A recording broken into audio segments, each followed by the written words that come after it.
डाल हो गया। चलिए मैथिली में डाल लीजिए। चैप्टर का नाम है जय जवान जय किसान। जय जवान जय किसान के जो लेखक है रविंद्रनाथ ठाकुर है। एक है ये, एक तो रविंद्रनाथ टैगोर है, वो हिंदी और इंग्लिश के कवि हैं जो बंगाल के रहने वाले थे और यहाँ हाँ उनको नोबेल पुरस्कार भी मिला हुआ है।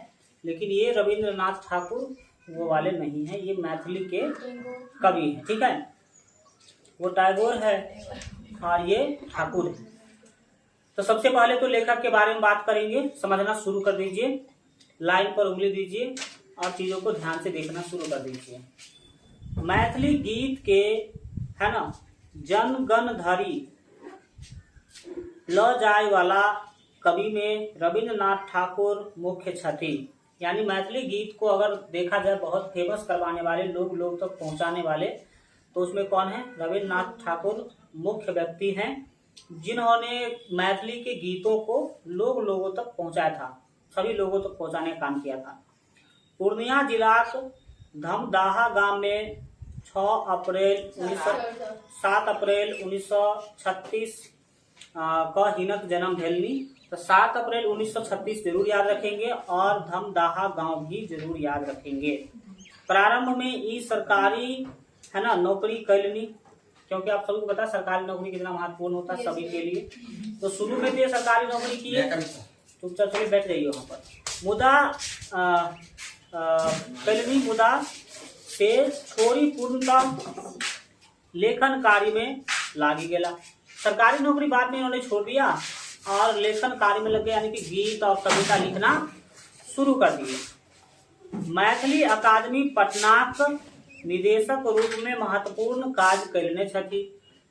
ये मैथिली अकादमी है पटना में, वहां पर लेखक के रूप में, ठीक है, मैथिली अकादमी पटनाक निदेशक, लेखक नहीं निदेशक, यानी कि जो डायरेक्टर होते हैं उसके रूप में इन्होंने जो है काम किया था। तो सबसे पहला आपने क्या देखा?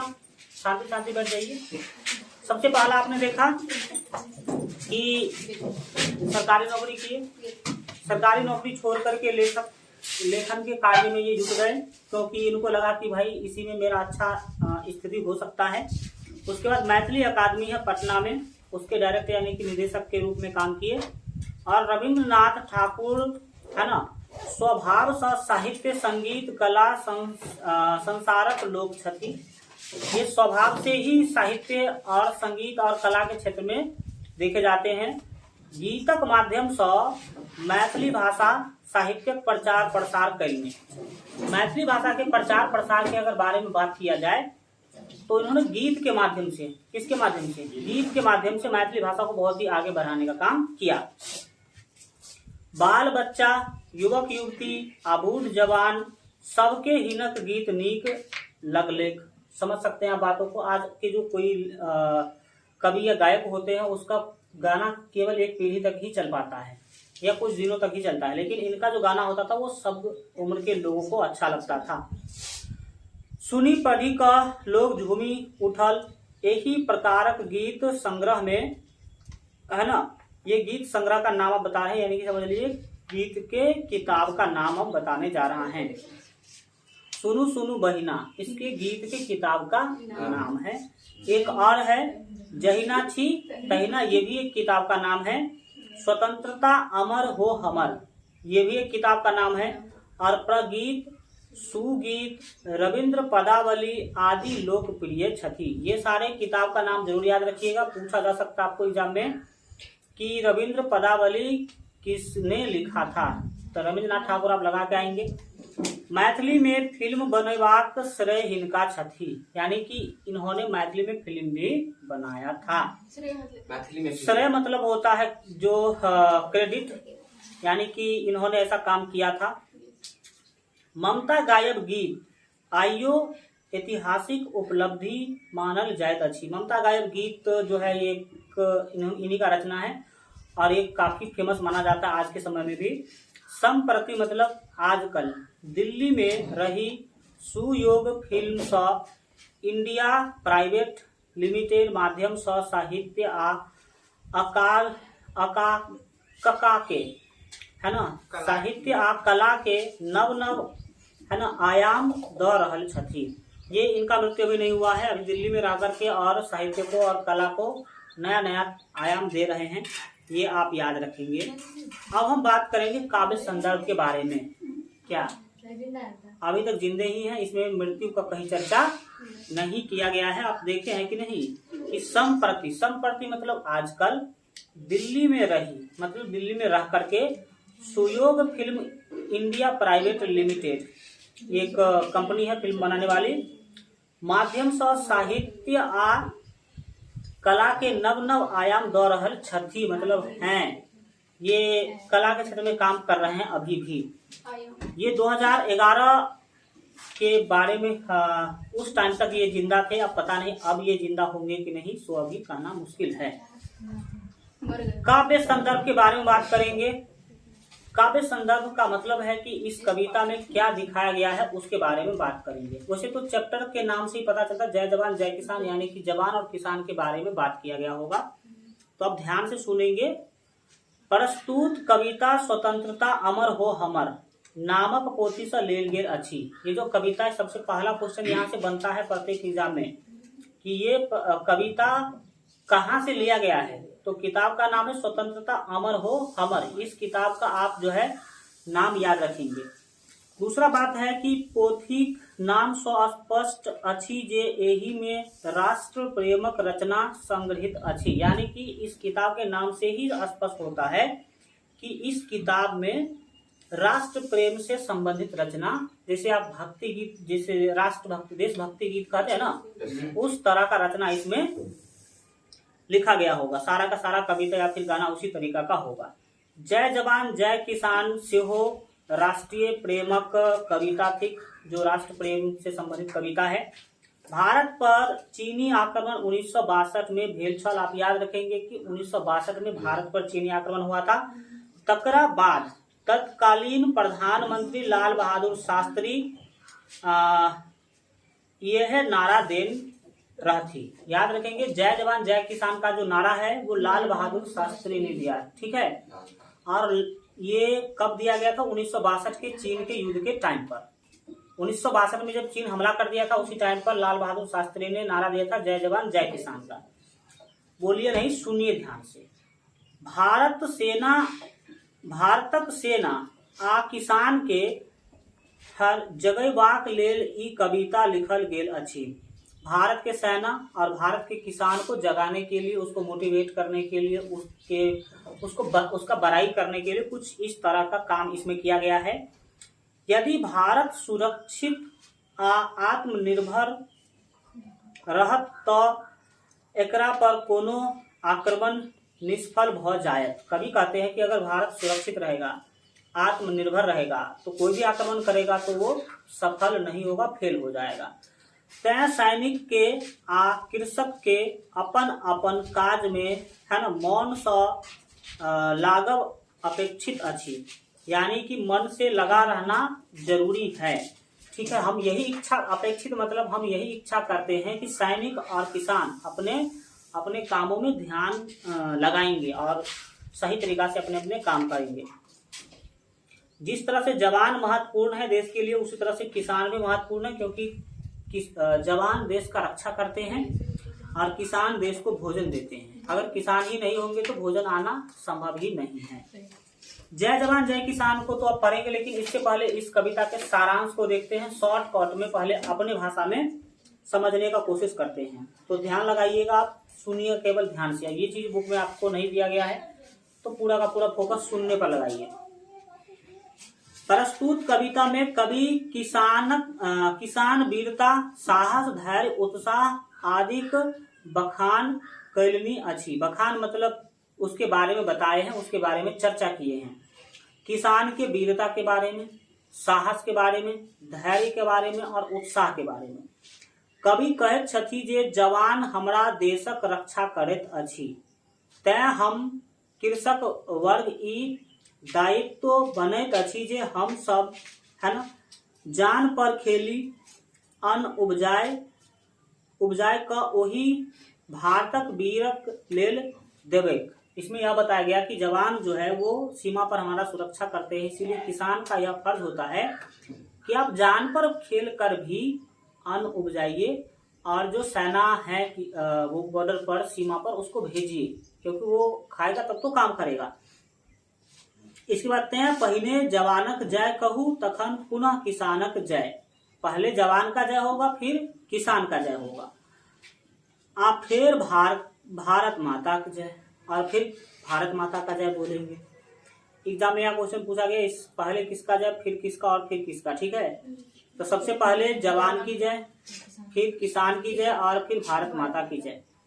सिपाही सीमा पर लड़ी के हमर देशक सुरक्षा करैत अछि। बिल्कुल ठीक। तैं हम मेहनती के अन्न उपजायब आ खर्चा कम के अन्न के बचायब। खर्चा कम करेंगे और अन्न को क्या करेंगे, बचाएंगे। अन्न उस टाइम के धन के समान माना जाता था। धन एक अन्न जो है ना धन माना जाता था कि यह मेरा क्या है, धन संपत्ति है। आप दूसरा आशा कहियो नहीं करब। खुद मेहनत करेंगे, खुद अन्न उपजाएंगे और दूसरे का आशा कभी नहीं करेंगे। हम जखन ही खेत में काज करबे, किसान बोल रहा है, जब हम खेत में काज करेंगे तखने हमर वीर सेना के पर्याप्त भोजन भेटते। तैं हम सब आब जी जान लगाए खेती करब। समझ में आ रहा होगा, सिंपल सिंपल बात है। जहिना बूंद बूंद सा घैल भरी जाइत अछि। बिल्कुल ठीक है, आपने देखा होगा बारिश जो है वो बूंद बूंद ही होती है लेकिन बाढ़ ला देती है। तो बूंद बूंद सा घैल भरी जाइत अछि, जेना एकटा पाई रखला सा बटुआ भरी जायत। कवि कहते हैं कि जिस तरह से बूंद बूंद से घैला भर जाता है, उसी तरह से एक एक पाई जमा करके रखेंगे तो बटुआ भर जाएगा। ठीक है, बटुआ जानता है कि नहीं? आजकल हाँ, बस एक कपड़ा का सिया हुआ एक झोला होता था जो हमेशा अपने जेबी में या दान में रखा करते थे लोग। अभी भी है। अब भारी जायत छै, तहिना आवाज न करे। अब तहिना हमरो लोकनिक कन कन के अन्न जमा करब। किसान का तो उस तरह से हम लोग भी कन कन अन्न जमा करेंगे। धनिक लोग तो धन बले अपन घर में नटुआ नचा लेत छथि। जो अमीर लोग है तो पैसा के दम पर कुछ भी कर लेगा, वो अन्न नहीं भी उपजाएगा तो खरीद के ले आएगा। ये भारतक विविधता है। भारतक विविधता मतलब ये भारत में विभिन्नता है, कोई गरीब है कोई अमीर है, ये भारत का विभिन्नता है। ठीक है, तो यही चीज सब मुख्य रूप से कविता में भी दिखाया गया है। कविता कोई बड़ा कोई भारी भरकम या कोई उस तरीका का अलग टाइप का नहीं है। ठीक है, तो चलिए देखते हैं, समझने का कोशिश करेंगे। अब लाइन बाय लाइन पढ़ेंगे हम लोग, तो आप लाइन बाय लाइन समझने का कोशिश करिए। पहले कुछ शब्द के अर्थ को जान लीजिए। सबसे पहला शब्द है यहाँ पर आमद। आमद मीन्स आमदनी या इनकम, आप याद रखेंगे। दूसरा है असरा मतलब भरोसा या आशा। इसके बाद अपरूप मतलब होता सुंदर। इसके बाद बटुआ मतलब देखिए लोग कपड़ा तो बनाओ छोट झोरी। छोटा इतना साइज का होता है जो लोग पहले डार में बांध करके रखा करते थे, बटुआ। ठीक है, अभी उसी का बटुआ का नया रूप आ गया है, परस वॉलेट। ठीक है, तो देख लेना अपना। अब आप लाइन बाय लाइन क्या करेंगे, समझने का कोशिश करेंगे। अब जय जवान जय किसान लाइन बाय लाइन आप पढ़ने का कोशिश करेंगे। देखिए ये तो कैसा ले आया आप, आधा मिटा ही है इसमें। क्या है समझना शुरू करिए। लाइए इस पर आप किताब है, देखिए। चलिए आप समझना शुरू करिए। जय जवान जय किसान, सबसे पहले बताइए कि यह नारा किसने दिया था? लाल बहादुर शास्त्री 1962 के टाइम पर हमारे प्रधानमंत्री थे। चीन के युद्ध के टाइम पर उन्होंने यह नारा दिया था, तो इतना जल्दी नहीं भूलना। अब लाइन पढ़ रहे हैं, बहुत नॉर्मल भाषा में है तो आराम से आपको समझ में आता चला जाएगा। जय बाजू मिलिक भैया, कवि कहते हैं कि भैया लोग जय बोलिए, सब लोग मिल करके क्या बोलिए, जय बोलिए। जय बाजू मिली के भैया, जय बाजू वीर जवान के। तो सबसे पहले किसके बारे में जय, तो जवान के बारे में जय। जय जय हो भारत मैया, ठीक है। जय जय हो आई किसान के। तो भारत माई के, किसान और जवान के जय पुकारने के लिए कवि बोलते हैं। आगे कवि कहते हैं कि लड़त सिपाही जा सीमा पर हम अन्न उपजेबे। कवि कहते हैं किसान के बारे में कि सिपाही सेना सीमा पर जाकर के लड़ेंगे और हम अन्न उपजेबे मतलब अन्न उपजाएंगे। जो हमारे किसान है वो आमद स कम खर्चा करबे बेसी अन्न बचेबे। आमद से खर्चा क्या करेंगे, कम करेंगे। जैसे मान लीजिए 5 रुपया कमाएंगे तो 2 ही रुपया खर्च करेंगे, कुछ बचाएंगे, है ना। असरा नहीं रखबे आन केर, किसी दूसरे का आसरा नहीं रखेंगे। अगर आप खुद कमाइएगा उसमें से कुछ बचा के भी रखिएगा तो आपको कभी भी किसी दूसरे व्यक्ति का जो है आशा नहीं रखना पड़ेगा। हम कमेबे तखने खैते, कभी कहते कि हम कमाएंगे तभी खाएंगे। कौन? बौआ हमर सिपाही, बौआ हमर सिपाही, सिपाही को बौआ कहा गया है। मेहनती करबे देह तोड़ी के हरे बरद गवाही, और इसका गवाही हर और बैल ही हो सकता है, क्योंकि वही देखेगा मेरे काम को, तो गवाही तो हर और बैल ही क्या करेगा, देगा। ममता नहीं राखब जान के, अपने प्राण का भी ममता नहीं रखेंगे, जान भी लगा देंगे पूरा किस पर, खेती करने में, ठीक है। बूंद बूंद घैल भरे, पैसे पैसे भरे बटुआ, आ जे घर पैसा सुख छै ते घर, जिस घर में पैसा उसी घर में सुख है, ये कवि बोल रहे हैं, ठीक है। नाचे छम छम नटुआ, जिस घर में पैसा उस घर में सुख है तो सुख है, तो नटुआ नाचना छम छम। शोभा अपरूप हिंदुस्तान के, ये शोभा है हिंदुस्तान का, सुंदर, अपरूप मतलब सुंदर या सुंदरता है ये हमारे हिंदुस्तान का, कि कोई गरीब है कोई क्या है अमीर है। इस तरीका से यह पाठ हो जाता है कंप्लीट मात्र 5 मिनट के अंदर। अब आप जो है एक काम करिए, करना यह है कि इसके क्वेश्चन का डिस्कशन कर लेते हैं। सबसे पहला क्वेश्चन अगर देखा जाए कि प्रश्न हो अभ्यास, पहला प्रश्न है ऑब्जेक्टिव टाइप क्वेश्चन है। क्वेश्चन के द्वारा बोला जाए कि जय जवान जय किसान कविता के रचयिता के छथि। हाँ, रविन्द्रनाथ ठाकुर बिल्कुल सही आंसर हो जाएगा। सिपाही कतय लड़ैत अछि, सीमा पर, बिल्कुल सही आंसर मार के आ जाएंगे आप लोग। खाली स्थान वाला है कि ममता ने राखब डॉट डॉट के, जान का ममता नहीं रखेंगे, बिल्कुल सही। नाचे में छम छम नटुआ शोभा अपरूप डॉट डॉट के, हिंदुस्तान का शोभा अपरूप है। इसमें आप शुद्ध अशुद्ध वाला बताएंगे। किसान सीमा पर लड़ैत अछि, तो किसान नहीं लड़ते हैं, सिपाही लड़ते हैं, ये हो जाएगा अशुद्ध। दूसरा प्रश्न है सिपाही अपन जान केर मोह नहीं रखैत अछि, सिपाही अपने जान का मोह रखता है सीमा पर, नहीं रखते, तो ये शुद्ध है। अगला आपका प्रश्न है व्याख्या वाला, 100 प्रसंग व्याख्या करूं। कुछ लाइन दिया गया है और उसका व्याख्या करना है, तो हम आपको बताएं कि व्याख्या कैसे करना हो। तो सबसे पहले आप बताइए कि यह किस कविता से लिया गया है और उसके लेखक कौन है, और उस लाइन का अर्थ बताइए। बोलेंगे कि ई पंक्ति जय जवान जय किसान कविता से लेल गेल अछि। जय जवान जय किसान कविताक लेखक रविन्द्रनाथ ठाकुर छथि। अब इस लाइन के बारे में लिखेंगे प्रस्तुत पंक्ति के माध्यम से कवि कहे चाहे छथि कि लड़त सिपाही जा सीमा पर, कवि कहे छथि जो सिपाही सीमा पर जाकर लड़त हम अन्न उपजेबे, मतलब किसान के बारे में कवि कह रहे हैं कि किसान लोग जो है बोल रहे हैं कि हम यहाँ पर अन्न उपजाएंगे। आमद सौ कम खर्चा करबे का अर्थ अच्छी कि आमद ज्यादा करेंगे और उसमें से खर्चा कम करेंगे और कुछ बचा करके रखेंगे। बेसी अन्न बचेबे, बेसी अन्न बचेबे मतलब कम खर्चा करेंगे और ज्यादा बचा करके ही रखेंगे। असरा नहीं रखबे आन के, मतलब कभी इस लाइन के माध्यम से कहे चाहे छथि जे दूसरे लोगों का आसरा हम नहीं रखब। तो इस तरीका से आप 10 लाइन आराम से लिख सकते हैं। इसके बाद इसके जस्ट नीचे दूसरा भी है व्याख्या करने वाला, कुछ लाइन दिया गया है और आप उसका व्याख्या करेंगे। सबसे पहले लिखेंगे ई पंक्ति जय जवान जय किसान कविता से लेल गेल अछि, और जय जवान जय किसान कविता रचनाकार रविन्द्रनाथ ठाकुर छथि। प्रस्तुत पंक्ति के माध्यम से कवि कहे चाहे छथि जे बूंद बूंद घैल भरे, मतलब जिस तरह से बूंद बूंद घैल भरता है, यानी कि छोटे छोटे चीज से ही बड़ा चीज प्राप्त होता है या बनता है। पैसे पैसे भरे बटुआ, यानी कि पैसा पैसा जमा करने से बटुआ भर जाता है।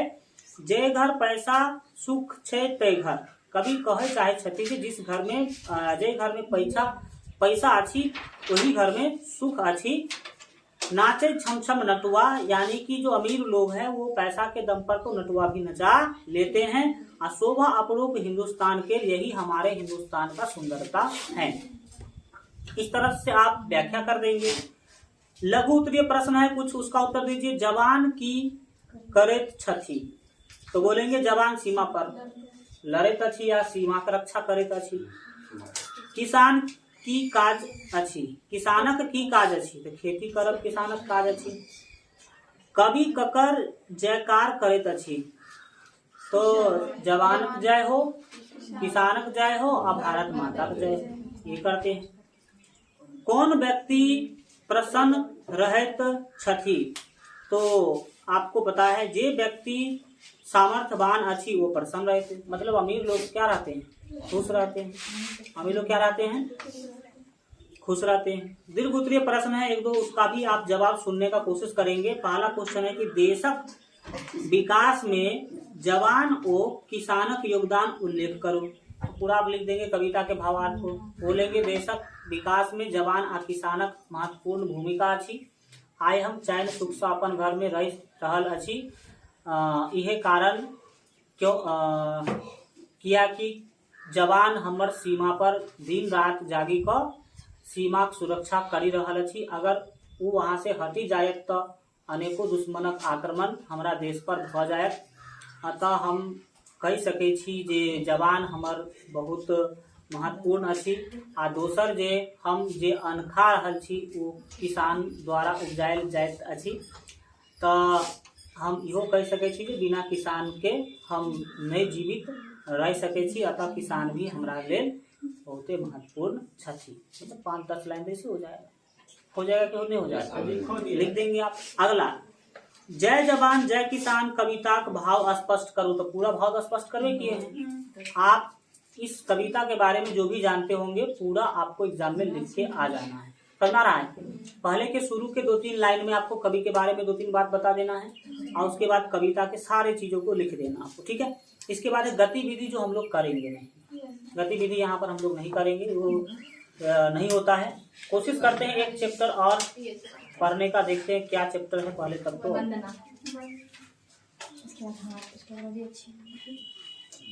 चलिए देखते हैं वंदना पाठ को, तो आप लोग निकालिएगा।